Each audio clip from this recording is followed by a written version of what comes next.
Patricia McAllister is our next speaker.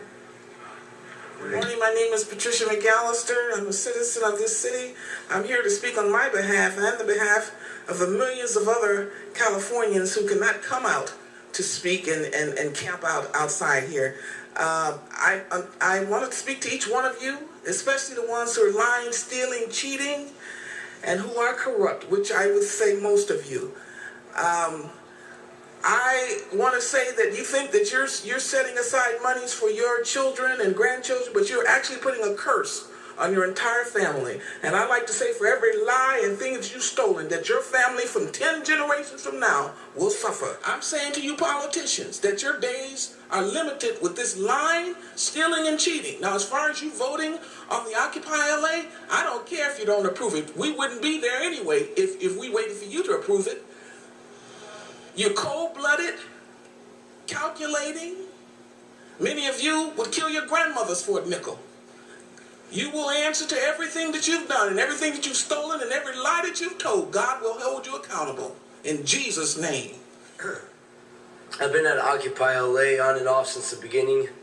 I want to convey to you, the City Council of LA, that this movement is working for the children, the lawyers, the doctors, the college students, the dishwashers, the bus drivers, and all the other people left behind by an ineffectual two-party system that has become so fat and bloated by large interest groups that the trickle-down has completely dried up.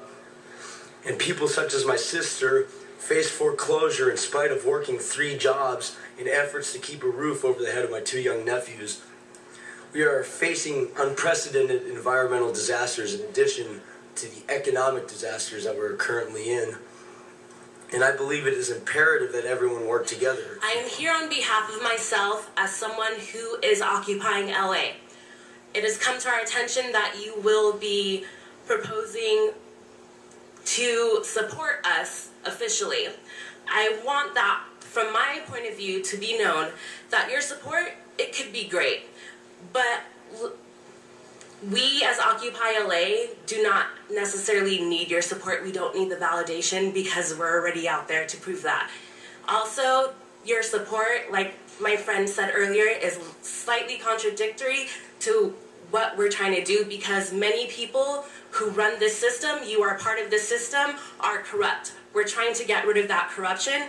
So please, if you do want to support us, do it in a real way. I would like to see people who are for this idea outside, helping us, occupying with us, rather than putting it on paper. Because we all know that the government can put many things on paper and act different ways. So, if you want to put that on paper and announce it to the world, make sure your actions support that. I am one of the supporters of Occupy Los Angeles. I'm also a socialist member of the Los Angeles South Central Neighborhood Council.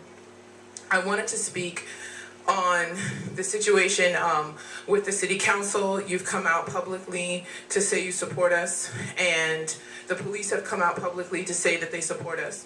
But in reality, the politics that we've seen outside of those resolutions that are going to be passed have been not supportive of us. In the first place, all of you are part of the two-party system, which takes funds from corporations and banks that we are protesting and occupying against. And that's a problem, and that's a contradiction. In the second place, the Los Angeles Police Department has been executing crimes against people of color and other working class people in our neighborhoods, and that continues to happen. The city council continues to uphold and have and the mayor continues to have checkpoints in our neighborhoods that take people's cars away. And the Governor Brown just passed a resolution, or just passed a bill actually, to limit that. But we think that any of those checkpoints are terrorizing our community. And Occupy Los Angeles, 2 days ago, somebody was who was undocumented, who was bleeding. They called the police. We called 911. The police came, asked him if he had a social security number, and took him away. This is a problem. We don't think, or I'll speak for myself, but many of us here don't think that it's possible for you to actually and truly support us when you continue to take funds from the corporations and banks that we are opposing.